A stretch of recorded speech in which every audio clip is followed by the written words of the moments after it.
Hey guys, so this is going to be a quick review on the Mac Mini running Pro Tools 11. This is the 2012 model Mac Mini. So this is going to be a really good video for anyone out there who's upgrading to a desktop Mac, who enjoys recording, and currently possibly has a MacBook Pro or a MacBook. So I originally had a MacBook Pro.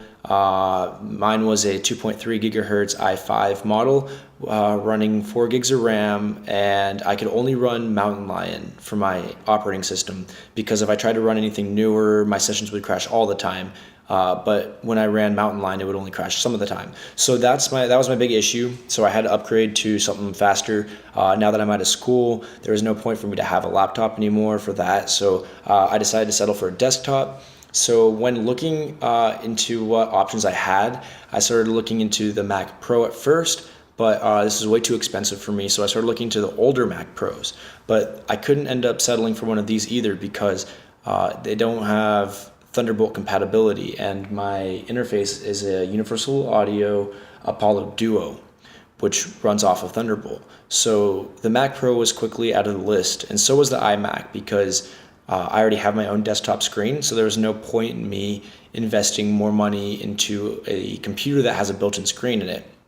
So I started looking at the Mac Minis, the brand new ones actually, and these didn't hold up for me because they only have dual-core processors in them, which is what my laptop had in it anyway. So there's no point in me basically buying the same thing with just a later generation dual-core processor in it. So I looked into the older older Mac Minis, and I settled with these because mine's actually a 2014, but it's the 2012 model running a 2.3 gigahertz i7 quad-core processor. This has 16 gigs of RAM and 512 gigabyte solid-state Samsung 850 Pro.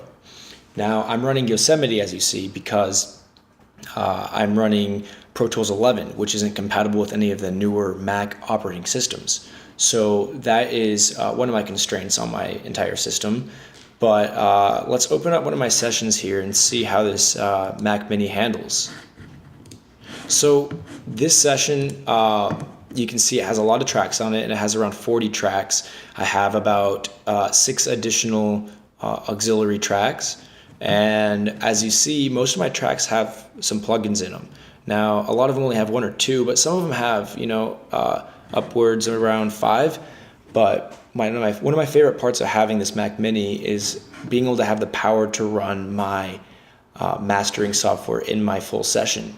As you see right here, I have my iZotope Ozone software right in my actual session. What I used to have to do on my MacBook Pro is I would have to bounce my entire project without my mastering into a new track, and then put this new track into a new session, and then run my mastering software on that separately.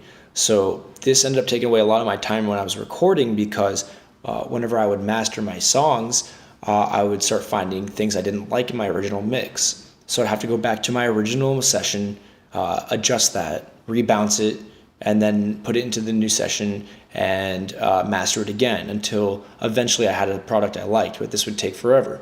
So now that I have this Mac Mini, I can run this all in one session and make my adjustments as I go into these tracks while I'm running that mastering software down here, which is really nice. So let's take a listen and see how this system handles my my session.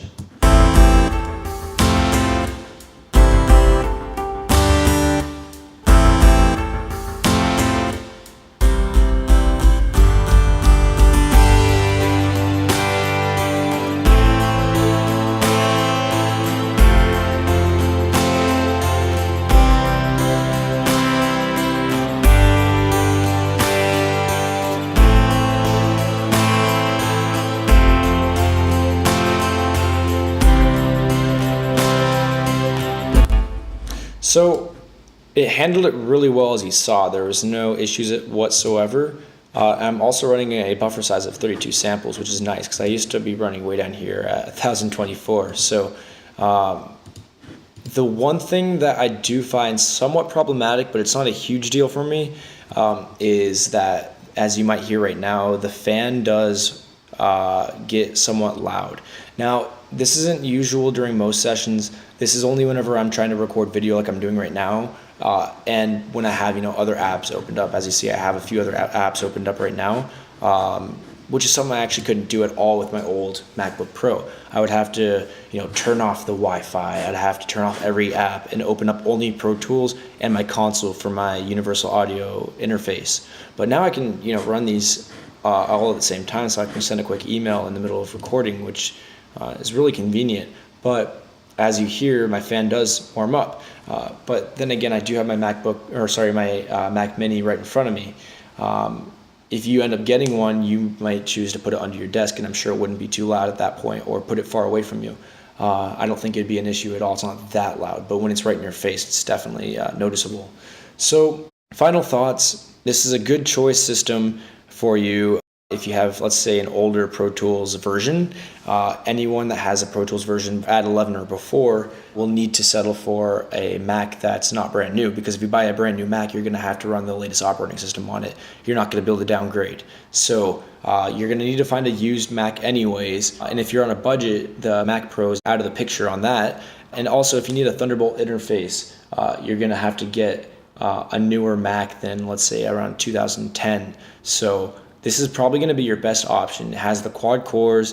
You can upgrade the RAM for pretty cheap. I bought this Mac Mini for under $900 off Craigslist, so you can get them for a good deal, and it runs like new. I mean, this thing is very, very fast. So I hope this video helps you whenever you're making the switch to upgrading your new system.